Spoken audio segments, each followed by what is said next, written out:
All right, Beth, I will let you get started whenever you are ready. Okay, so can you see my screen? Okay, good. Thank you. Good to see you all. I have a really, sometimes I try to do fun talks, but today I'm going to do something that's really pretty serious. So I hope you will bear with me. All right, and go for the time. So today I'm going to talk to you all about The Hobbit versus The Lord of the Rings. This is an extremely important topic.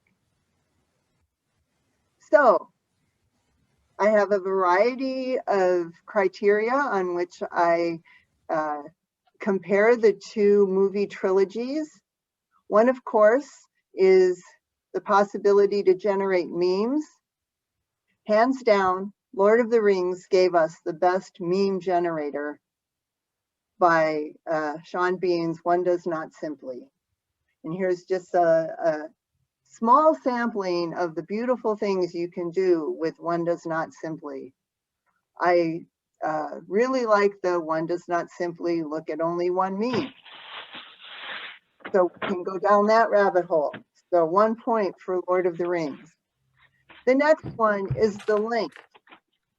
So let's look at The Hobbit, which basically was one book that they drew out into 3 movies.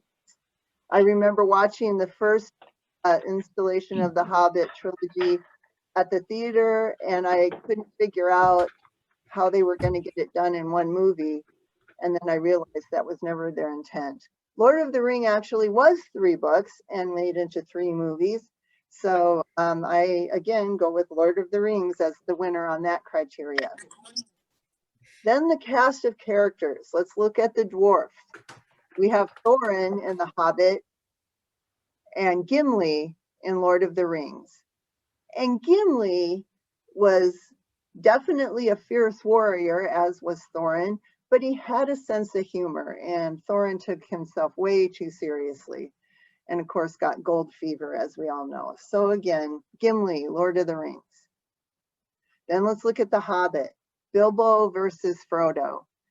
Frodo is tortured and burdened. Bilbo was on an adventure. We like Bilbo better. So in that case, The Hobbit won. Plus, of course, my dog's name is Bilbo Baggins, and that's a plus for that. Then we go to the cast of characters. Gollum. In The Hobbit, he was pretty one-dimensional. But in The Lord of the Rings, we got to see all different kinds of sides of him and got the backstory a lot better. And so Lord of the Rings, Gollum is better. The Orlando bloominess of each movie trilogy. And of course, he was older in the second movie, although in real life he was younger. And so there's some backwards aging of elves. But at the end of the day, it doesn't really matter because it was Orlando Bloom. So that's a tie. Then we go through the cast of characters, everybody else. So the Hobbit had so many different characters that we got to peek into. I loved Radagast and riding around on his rabbit. And so they, to me, added a lot more context and texture to the movie than Lord of the Rings. Philly and Killy were awesome. And of course, we all love dragons.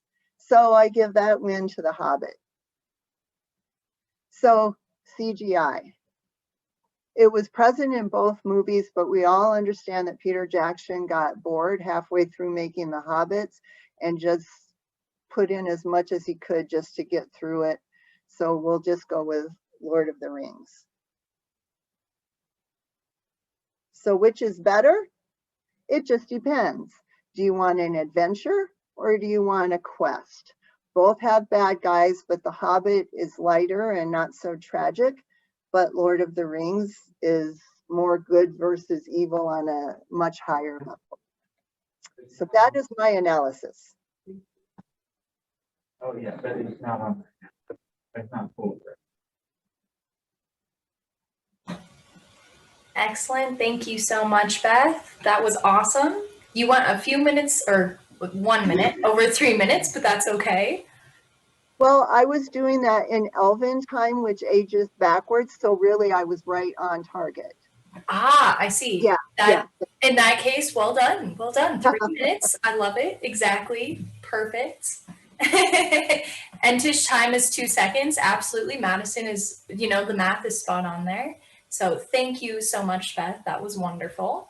We're going to move on to our next speaker, who is one of our graduate students. Tanya, you are free to present whenever you'd like. And then just let me know when you would like me to start timing you. All right.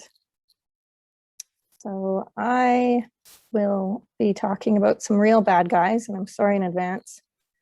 Do you have the right screen? Okay. Yes, we do. We can all see it. Okay, so you can start the timer. So today I'm here to answer the question, was slavery ever really abolished? And unfortunately, the answer is no. The 13th Amendment to the Constitution did not abolish slavery for those convicted of a crime. If you don't believe me, you can read it for yourself. Here's the 13th Amendment. It states that neither slavery nor involuntary servitude, except as a punishment for a crime, shall exist within the United States. This loophole was put into the 13th Amendment for a reason. It was so that all the slaveholders could get their slaves back. So after it was passed, states quickly moved to write laws which criminalized all sorts of harmless behavior, but only if the person was Black. These were called the Black Codes. People who were freed from enslavement were actually quickly re-enslaved for harmless acts such as loitering or being unemployed. Human trafficking moved from something practiced on the open market to something overseen by the state. And this is actually one of the foundations of modern policing in this country. So-called convicts were leased by the government to plantation owners, and many reports indicate that this was an even more brutal form of slavery because now plantation owners had no stake in preserving the life or health of the enslaved folks working for them. If one died, you could just lease another. So eventually, governments across the US realized that they didn't need to restrict this practice to Black folks, even though they are still primary targets, and they didn't need to restrict it to the South.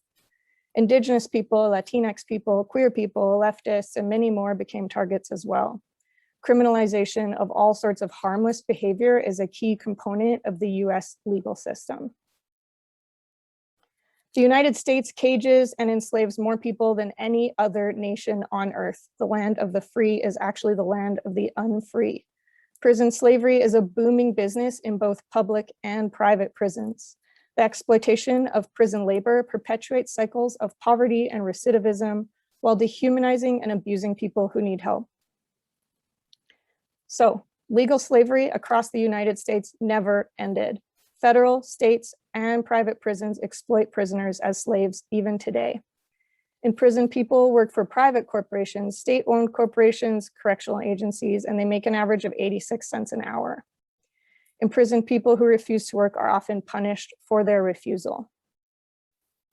At least $14 billion are stolen from caged workers and their families every year. So state constitutions either explicitly permit slavery and involuntary servitude as a punishment for a crime or are silent on the matter. As an example of how this benefits states, Alabama once made 73% of its state revenue from convict leasing. But we have made progress right here in Colorado. We closed the slavery loophole in the state constitution in 2018. And abolitionists are now organizing in at least 24 states. There are now 3 states that have constitutionally abolished slavery in the US. Colorado is uniquely situated in this movement because we were the first state to constitutionally abolish slavery. This didn't change anything in prisons. People didn't go ahead and start doing the right thing after centuries of doing the wrong thing. So now we are moving into legislation. Colorado prisons are still exploiting caged people. We are pursuing legislation that moves us closer to becoming a state whose prison labor practices do not resemble slavery. Amendment A was only the first step towards addressing the ongoing legacy of slavery in our state, and our new fight will be the second step. So that's all for today. I'm going to leave you with 2 quotes from some really incredible abolitionists. It's amazing that we're still following in their footsteps 200 years later, but here we are, and let's take our inspiration from them. Frederick Douglass told us that power concedes nothing without a demand. Never did, and it never will. And the great Harriet Tubman said, if you hear dogs, keep going. If you see torches in the woods, keep going. If they're shouting after you, keep going. If you want a taste of freedom, keep going. Thank you. Wow, what an amazing presentation. Thank you so much, Tanya. Very impactful stuff. You went a few minutes over time, but no worries. That's okay. That was still really, really informative and really, really, really, really insightful. And I definitely learned something new, which I'm sure a lot of us did as well. So I'm going to turn it over to our next speaker, Ellen, who works over at Strobe. So I will let you take over, Ellen, whenever you are ready.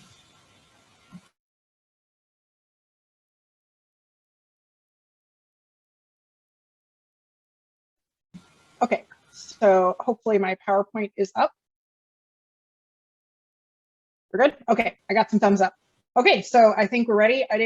We up front, I didn't actually practice this, so I'm just gonna talk for 3 minutes and see what happens. So I'm gonna talk a little bit about one of my hobbies, which is glass on metal. So this is enameling on copper. So this is some of the examples that I've got going on here, and I'm going to talk a little bit about the science and art of enameling. So we're going to start with the basic science. So you start with glass powder. That's what's shown in this green on the top left. That's the glass powder looks like.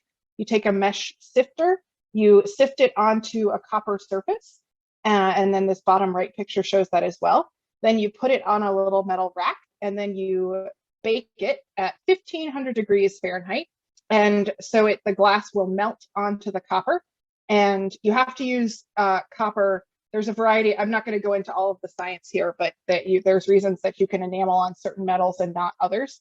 And so the metal, the glass sticks, bonds to the copper surface and melts across that surface. So this is the basic science. It actually is, there's quite a lot of advanced science in this that I have only sort of just been figuring out kind of by trial and error.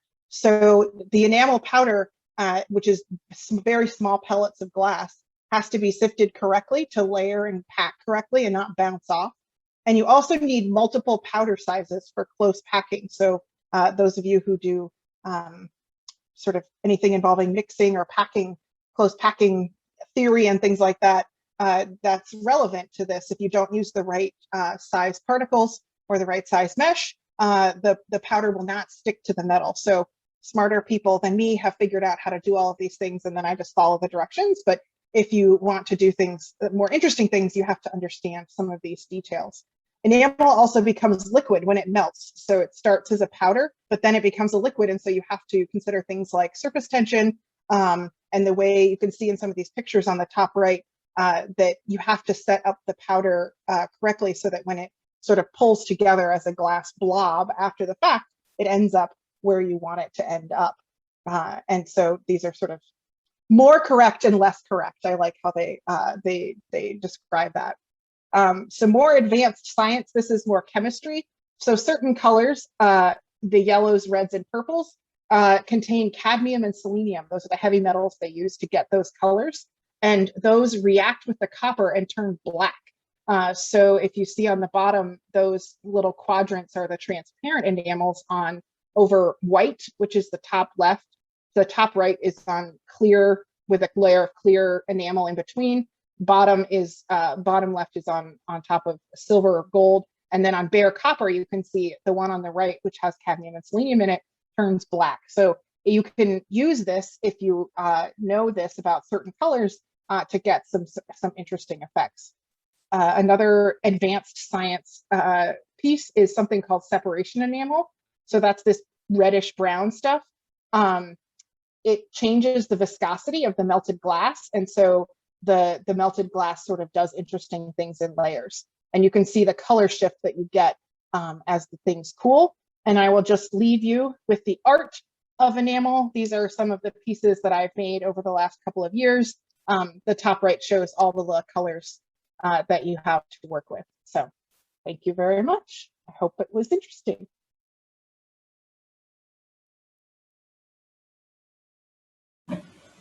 Wow, that was very, very cool. I didn't even know enameling was really a thing, so that is awesome. And now I just want to learn more or try it. And I'm sure a bunch of people are thinking that as well. So well done, Ellen. All right, I will switch over to Andrea now, who I believe is talking about dog training. So that'll also be interesting. So Andrea, whenever you are ready, just let me know and I will let you get started. Okay, you can see here the whole thing. All right, then you can get started. All right, so I'm going to talk about dog training, mainly how to ignore alpha myths and be nice to creatures. All right, so if you were me, you got a dog, and it's great because now you have a dog, but it's really big and you should train it because it can scare people otherwise. Anyway, when you think about how to train your dog, though, there are a lot of things that you need to consider because there's a lot of really terrible information out there, and a lot of it comes from alpha myths. And people love to think this about wolves, and maybe some of you know this already, but there's this whole idea that wolves are really like intense and aggressive and whatever, and it's all kind of Rudolph Schenkel's fault. He just misled us for a very long time into thinking this was real because he says he studied wolves and that he watched them, they fought a lot, and then eventually they would all like decide who was the leader based on who was the most aggressive, and that was the alpha. And the alpha would make sure everyone stayed in line, and if anyone challenged him, he would just not let it happen. But that's actually not what happened. What he did was he studied mixed family groups in captivity, and so all parts of the sentence are a problem. And we'll start off with the fact that wolves actually like live in family units. So this is a family and this is a pack, and it's usually just breeding pair and pups. No extra wolves running around. And so it's kind of weird to call the breeding pair the alphas, just like if you were 7 years old and you called your mom the alpha. It's like it doesn't really have any extra insight. It's just kind of a thing. So it's kind of weird that he studied mixed family groups to begin with, and then he studied them in captivity, and captivity is really weird, and nothing behaves normally in captivity, and it's just a weird time, literally for everybody. And so what? So why can't we just still use that paradigm of alphas? And the first thing to know is that you're in really horrible company if you do. You are in the company of pickup artists and really horrible finance bros. And then on top of that, it excuses a lot of really horrible dog training techniques that are really authoritative and rely on intimidation or scaring your dog or physically punishing your dog. And you might think that you've seen this work, you've seen people do this in the park, but really you're risking a whole lot when you do that. You can damage your relationship with your dog, you can make your dog end up becoming more reactive, and most importantly, your dog is your friend, okay? You get a dog because you like dogs and you want to be nice to your friends. It's great, you get to take them and do all sorts of fun things with them. So instead, you can do reward-based training where you give ongoing rewards for good behavior, you help them relearn what to do under different conditions with unwanted behaviors, and you just kind of manage bad behavior when it happens in the moment. So for encouraging good behavior, we do lots of treats. They did the thing that you wanted, great, give them a treat. We use so many hot dogs, I wouldn't be able to count them. If you want to change a behavior, maybe your dog is scared of water. You can pair it with something like peanut butter and make it less stressful, or you can make your dog walk next to you nicely by giving them lots of treats when they are doing that. And then if something bad is happening, the worst thing you want to do is make it worse by adding extra stress, because then you're teaching your dog like, oh yeah, the stressful thing, you have a legitimate reason for being stressed about it. And by the way, this is true for students too. So like maybe don't stress out your students if they're already stressed. So anyway, alpha wolves aren't real. Your dog wants to please you. Please be nice to your dog and please be nice to people. That was fantastic. And that came out at pretty much exactly 3 minutes. So well done. I know my dog is literally napping right behind me on the floor. So I will definitely keep that in mind when I'm working on training him. So thank you so much, Andrea. I'm sure a bunch of us have dogs as well. So that is really, really helpful for us. So I'm going to turn it over now to Mike, who is going to be presenting for all of us Star Wars fans, which pretty much all of us in JILA are. So Mike, whenever you are ready, feel free and go for it. Okay, let me get that screen share going.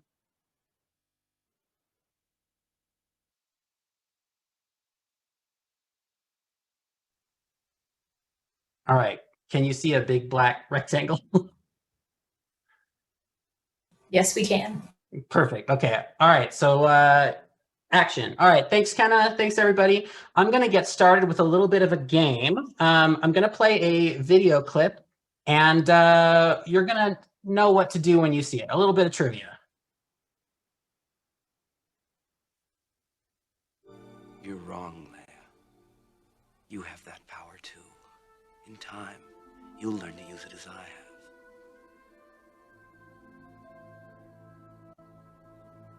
The Force is strong in my...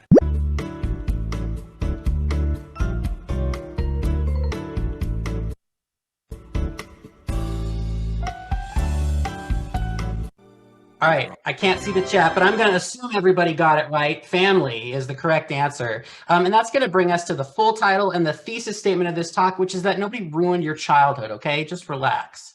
For some reason, a lot of people like to bag on the Star Wars prequels, and we're going to focus on one complaint in particular, which takes us back to 1999, where Jedi Master Liam Neeson lands on a remote planet and discovers a mysterious young boy. After conferring with his apprentice, he learns that the boy has a midi-chlorian count higher than any Jedi has ever had forever, period. Also, he accepts a lucrative side gig as a spokesperson for Gillette. Later in the film, we learn that midi-chlorians are how sentient beings interact with the Force. So the boy's high midi-chlorian count is indicative of his prodigious Force sensitivity. And we know the story after that, right? The boy grows up, becomes a Jedi, turns to the dark side, attacks his master, falls from grace, becomes horribly disfigured, and ultimately ends up as a walking spoiler warning. People were so livid about the introduction of midi-chlorians all over the internet, complaining about how they ruin the magic of Star Wars, even though recent canon suggests that they may be creeping back into our vernacular. But here is the thing. We already know Force sensitivity is inheritable, everybody. Luke told us in 1983. We already know there's a genetic component to Force sensitivity, so it makes sense that there's something that gets passed down. We've always known this, and we didn't even have to kiss our sibling to find out. In fact, the inheritability of Force sensitivity is a huge part of the movies because artistically, episode 6 is supposed to represent Anakin finally shrugging off the weight that he's been burdened with since episode 1. And if Luke isn't his son and is just some rando from the desert, Vader's sacrifice doesn't even mean anything because rather than finally overcoming his enthrallment to the Emperor in favor of the love of his son, what, he's just being insubordinate? And Luke's journey is defined by his confrontation with his father. His Force-sensitive father, who passes down his genes and his dark legacy to his son. Star Wars has always relied on family legacy to lend weight to its mythos. All 6 films, even the expanded universe. And I'm confident that if they ever make an episode 7, 8, and 9, they will honor this storied and crucial component of the Star Wars mythos and create a good trio of movies worthy of inclusion in the Star Wars canon. Thank you.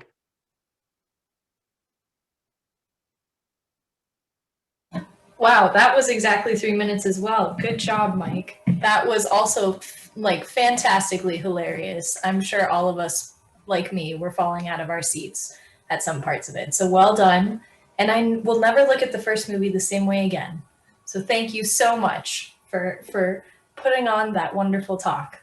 So now I'm going to turn it over to our last speaker of the day. I know, so sad. Everybody's been having fun. But I will turn it over to Madison, who's going to be talking to us about a very important topic, which is killing houseplants. So Madison, take it away whenever you are ready. Alrighty. Sitting full screen here. Cool. So can people hear me? Did that work out? Okay, great. So here is my 3-minute beginner's guide on how to stop killing all of those houseplants that you bought in quarantine. And I want to stress this is a beginner's guide. I don't want any back talk from the successful gardeners about how I left out your favorite exception to the rule. This isn't about you. So if we combine realistic expectations and proper care, you too can have plants that you can flex on Instagram to impress people that you went to undergrad with. And by realistic expectations, I mean starting with the understanding that your plant grew up in a nursery and you're not running a nursery. So manage those expectations. Go on a hike, look at nature. Plants have leaves that turn yellow and brown and they drop. And if you're not going to obsessively maintain them the way somebody at a garden or in a landscape space does, find a good angle for those Instagram photos and just accept that your plants are not going to look perfect. That's fine. Realistic expectations also involve setting yourself up for success by buying beginner plants. These are all great options, beautiful colors, fun shapes, won't die on you probably. These are not great beginner plants. I know succulents are sold as them, but that's a trick. A lot of succulents require sunlight that you just can't get inside of a house. And any Maranta or orchid can be grown easily once you get to know them, but since you have to get to know them, that makes them not for beginners. So proper care, and by that we mean photosynthesis. That's what plants do, that's what we want to help them do. And it's a balance of light, water, and soil. There are other things, those are relevant to a talk for beginners who have killed something in the last year. Starting with light, what I think is the most important one, bright indirect light. It means nothing. It's propaganda that Home Depot sticks on tags to sell you houseplants that die in 6 months so you go back and buy another one. If you want to be a nerd about it, you can look up light requirements for your plant and foot candles, buy a light meter on Amazon for 20 bucks or download an app for free, and then measure light in your house. Bada bing, bada boom, perfect light every time, your plants are happy. Or stick it in your brightest window, move it darker if the plant looks a little crispy. You can't start dark and move light because by the time you realize there's a problem, your plant's been dying for months. It's not a fast feedback loop. Water, watering schedules, misting, ice cubes, more Home Depot propaganda, don't fall for it. It's about frequency, not quantity. You should soak your plant, get the soil all wet every single time, but do it at the right intervals. Look up your plant. Does it want to be watered when the soil is completely dry, the top's dry, stay wet all the time, and then get your hands in there and feel your soil every couple days and then water accordingly. All of a sudden your plants aren't over underwatered because you actually know what they want from you.